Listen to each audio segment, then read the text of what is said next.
Ini ada yang nanya, Bang, kapan berangkat lagi bekerja ke Tiongkok?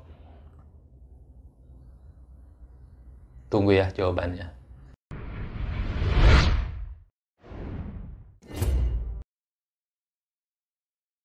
Assalamualaikum warahmatullahi wabarakatuh. Selamat datang kembali di channel Nir Project. Oke teman-teman, kali ini saya akan menjawab beberapa pertanyaan yang akhir-akhir ini mampir di kolom komentar di YouTube channel saya. Pertanyaan yang paling sering ditanyakan adalah, Kang, kapan berangkat lagi bekerja ke Tiongkok? Kalau ditanya kapan, jawabannya adalah saya belum tahu ya teman-teman. Karena ini juga udah beberapa bulan saya tinggal di Indonesia, lagi menunggu-nunggu panggilan atau menunggu-nunggu perintah untuk berangkat lagi ke sana ya. Tapi ini mungkin, tapi bisa juga salah. Ini mungkin perkiraan saya adalah dikarenakan tiket yang sangat mahal, teman-teman. Karena informasi terakhir yang saya dapat, dan saya juga lihat searching-searching di internet, tiket pesawat untuk ke negara Tiongkok itu sekitar 50-100 jutaan, teman-teman. Jadi fluktuatif ya. Nah, kadang naik, kadang turun gitu. Mungkin pertimbangan perusahaan di mana tempat saya bekerja mungkin itu ya, karena tiket yang sangat mahal. Yang biasanya hanya 3-5 jutaan, sekarang hampir puluhan kali lipat dari harga yang normal. Mungkin itu ya, mungkin itu alasan kenapa kita belum diberangkatkan lagi ke Tiongkok.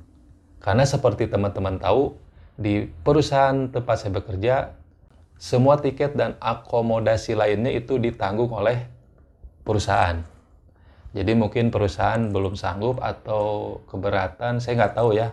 Apa pertimbangan saya dan teman-teman masih belum bisa berangkat ke negara Tiongkok untuk bekerja. Kalau pertanyaannya, apakah sudah bisa berangkat ke negara Cina? Jawabannya adalah bisa. Seperti beberapa bulan yang lalu, teman saya sudah bisa berangkat ke sana dengan resiko peraturan dan prosedur yang sangat ketat, teman-teman.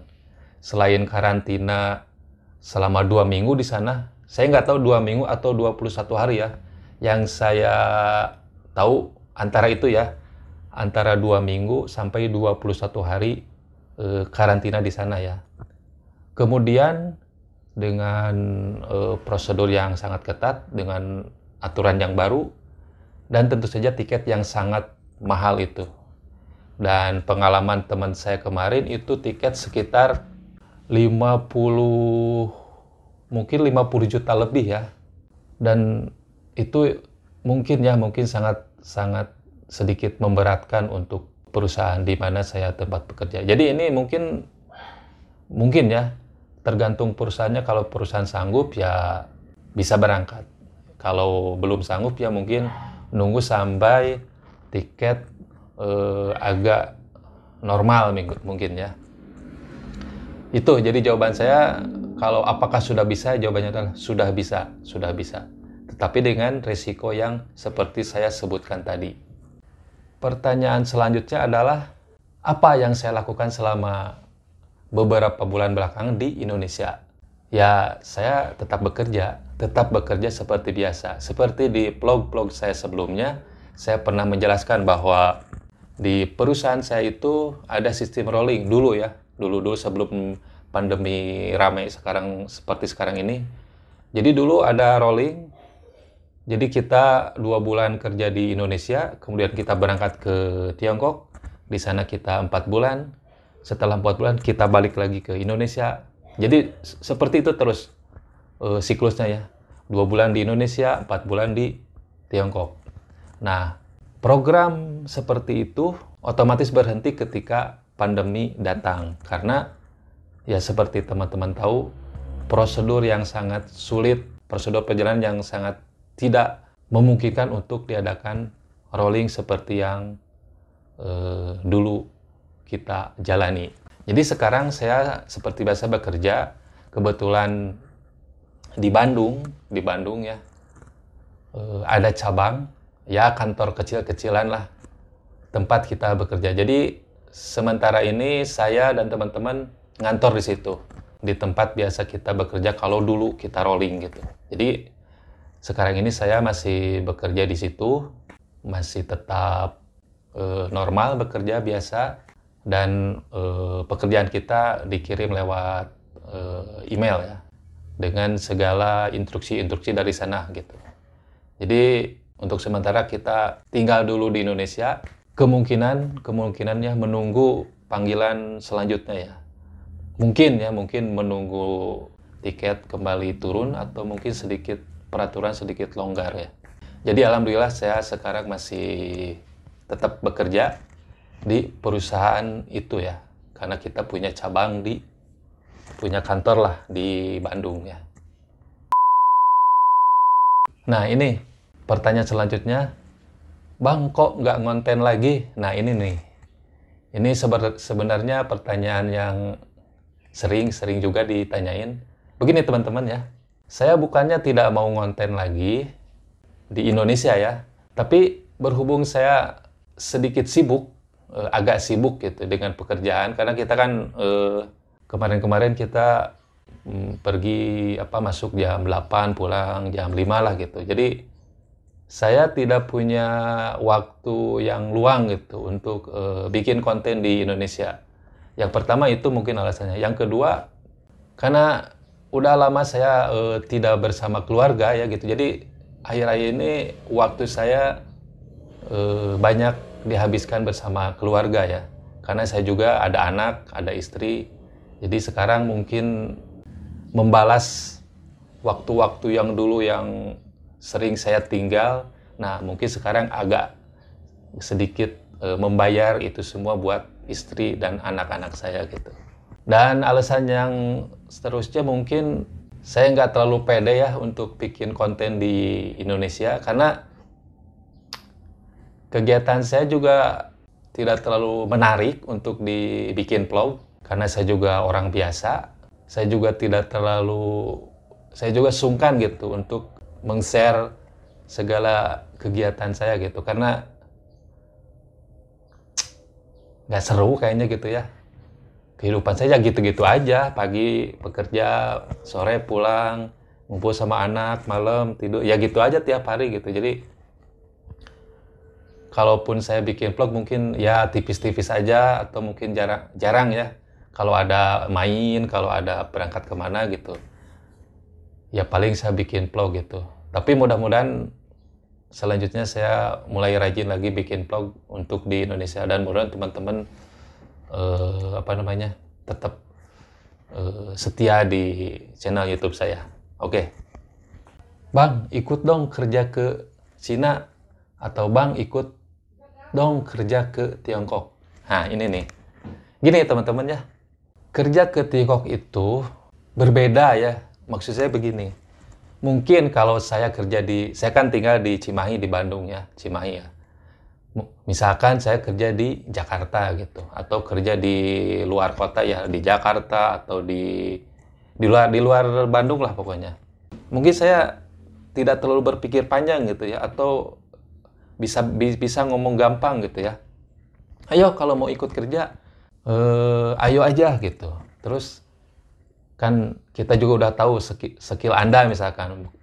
Kebetulan kan saya kerja di bidang tekstil, di desainer tekstil ya, di bagian desainernya. Terus saya juga mungkin tahu skill Anda, pengalaman Anda. Mungkin saya bisa aja kalau saya kerja di Indonesia atau di luar kota Bandung gitu ya. Ayo misalkan, ada lowongan nih, ayo ikut. Mungkin gampang aja gitu ya. Tapi kan ini masalahnya kerja di luar negeri, kerja di Tiongkok. Jadi mohon maaf teman-teman ya, tidak semudah itu gitu ya. Saya ngajak teman-teman, walaupun skill teman-teman mumpuni, skill teman-teman sangar ya di bidang desainer tekstil, ya tidak semudah itu juga saya ngajak teman-teman untuk pergi ke sana, walaupun ada lowongan gitu. Karena gini teman-teman, pengalaman saya ya, saya juga dulu diajak oleh senior saya untuk kerja di sana, berdasarkan rekomendasi dari teman senior yang lainnya. Jadi gini nih, oke, itu ada yang butuh desainer buat di pabrik anu. Nah nanti si senior itu ngobrol ya di sana di negara Cina itu, di Tiongkok itu ngobrol. Oke lah, si ini kayaknya pantas untuk berangkat. Karena saya udah kenal lama, saya udah kenal skillnya gimana, saya udah kenal attitude-nya, saya sudah kenal jejaknya gitu. Jadi tidak serta-merta kita baru kenal, ayo ikut, terus saya bawa gitu. Saya juga nggak mau beresiko gitu ya. Karena apa? Karena kan itu masalahnya kerja di luar negeri. Kita membawa nama Indonesia, kita membawa nama baik Indonesia. Sedangkan saya kan belum kenal Anda secara baik, secara rekam jejaknya belum kenal gimana gitu kan. Tiba-tiba saya ngajak Anda. Nah itu teman-teman ya. Selain skill, selain mental yang siap, kita juga kan harus mempertimbangkan attitude dan lain-lain lah. Kesehatan, pokoknya banyak lah syarat-syarat agar bisa berangkat kerja ke sana. Jadi mohon maaf teman-teman, bukannya saya tidak mau mengajak teman-teman yang suka minta diajak gitu ya. Tapi itu pertimbangannya. Tidak semudah itu ya, tidak semudah itu saya bisa mengajak Anda untuk pergi untuk pergi kerja ke sana. Banyak sekali pertimbangannya. Karena ini kan kerja ke luar negeri ya, bukan kerja ke luar kota yang bisa berangkat sore ini, besok atau lusa kita udah standby kerja. Tidak teman-teman. Jadi banyak sekali proses-proses yang harus dilewati. Ya seperti pengalaman saya kan ada semacam tes dulu, tes skill, beberapa tes skill sebelum berangkat itu. Setelah lolos tes skill, ada interview, tanya jawab, kemudian setelah itu baru setelah lihat skillnya bagus, attitude-nya bagus, baru setelah itu kan bikin surat-surat atau dokumen seperti paspor, visa, dan lain-lain. Baru setelah itu kan diurus ya untuk berangkat ke negara Tiongkok.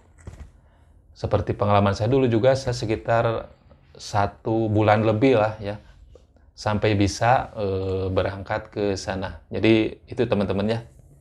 Mohon maaf kalau saya sering menjawab mungkin kurang memuaskan jawaban saya di kolom komentar atau mungkin di Instagram.